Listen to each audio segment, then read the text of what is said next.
And now for a peek inside the Atlantic's immersive art show, A Forest for the Trees. Please welcome the creator, director, and visionary artist, Glenn Kaino.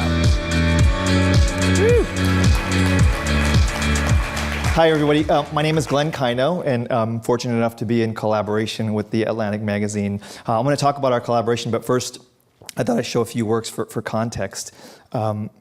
So this piece actually starts out as an all-white American flag, and I tie-dye it using a recreation of a Confederate-era tarring solution. And in full explanation, it's made for waterproofing, but it's a close cousin to some of the more other implications. Anyone here know of the warning, you're not supposed to put an oily rag in a bucket, otherwise it will light itself on fire? It creates what's called an exothermic reaction. We do that on purpose in the studio. I tie-dye the flag and I leave it in the corner of the studio, and after 2.5 to 3 hours, the flags light themselves on fire. And my artistic gesture is putting the fire out, because we know there's a whole contested history of flag burning, but not much of flag fire extinguishing.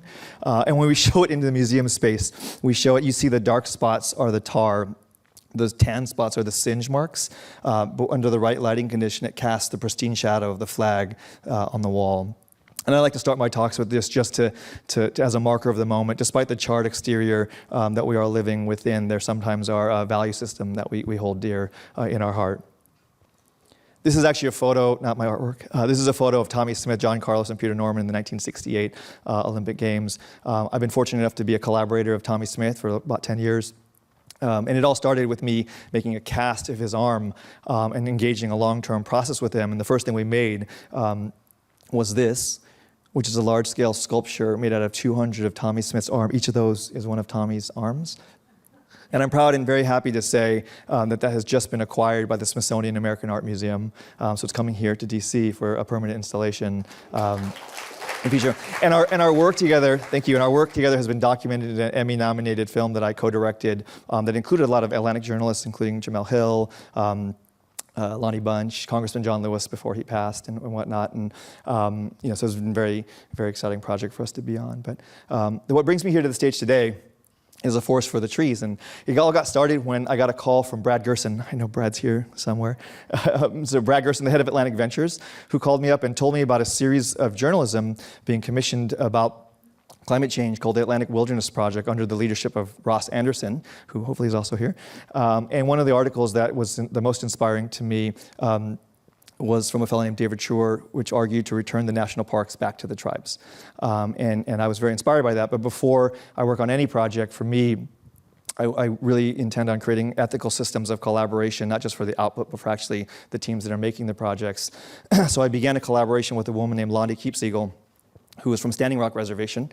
Her project before this project was actually the No Dabble protest at Standing Rock. And soon thereafter, we were connected with a tribe called the Kaduk tribe in Northern California, who are the premier fire stewards of the world. And when we started engaging with them, the idea that we were confronted with immediately, which I think is one of the more significant ones that we learned from, was the concept of what's called knowledge sovereignty, which is any of the traditional ecological knowledge that we might have been taught or learned stayed within the living members of the tribe, that we were not trading them with the outside world. And one of the things, I've also done a lot of work with art and magic, and one of the things that we say in the world of magic is that a secret has two faces. The knowledge that the secret exists on one hand, but the secret knowledge itself on the other.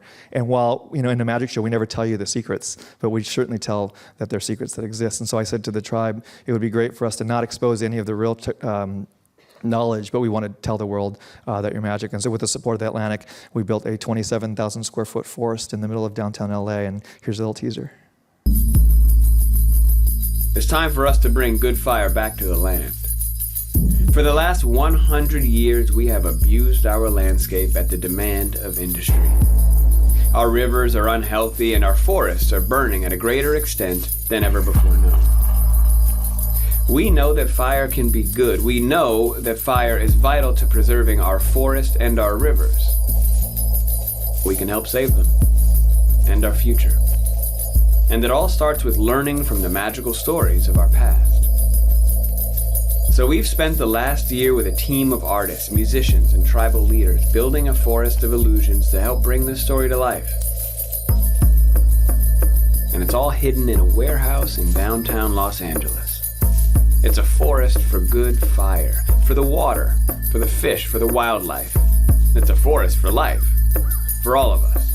So come join us at A Forest for the Trees. So in the forest, there's a lot of, thank you, engaging illusions. There's animatronic robots that we use as interfaces so we can talk to the trees. There's stories and told from and about the Great Basin bristlecone pine, some of the oldest trees in the world. And the finale piece actually was also inspired by a magic trick. There's a magic trick where a magician tears a newspaper into tiny little pieces and puts it back together again. Has anyone seen this? A few people have seen this trick. So a magician tears a newspaper and then it goes back to its original condition. It's very beautiful. And when we were making the show, a magician asked me, he said, "What's your favorite trick?" And I said, "That's the one where you tear away the newspaper and you put it back together again." And he said, "Do you know why?" I said, "Well, I'm a visual artist. I know why. Of course, it's very visual." And he said, "That's not why you like it." He was a mentalist, And I said, "Well, you're a mentalist. Tell me why I liked it." And he says, "Do you even know what that's about?" And I said, "No. Tell me." And he says, "That piece is about resurrection. That piece is about hope. That piece is about the stubborn belief that even if you see something destroyed in front of your eyes, that there's a chance for it to be rebuilt into its pristine condition." And he said, "And that's who you are." And I said, "Thank you, that's indeed who I am, but that's who I think we all are. I just get a chance to express it, through art once in a while." And so what we're doing in downtown LA is we're at the end of the show, we resurrect this historic tree. It's the Olivera Street fig, using what we're saying, new technologies and ancient stories to chart a path for a hopeful future. So thank you very much. It's open till February. If you're in LA, please let us know and come by and see it. So thank you.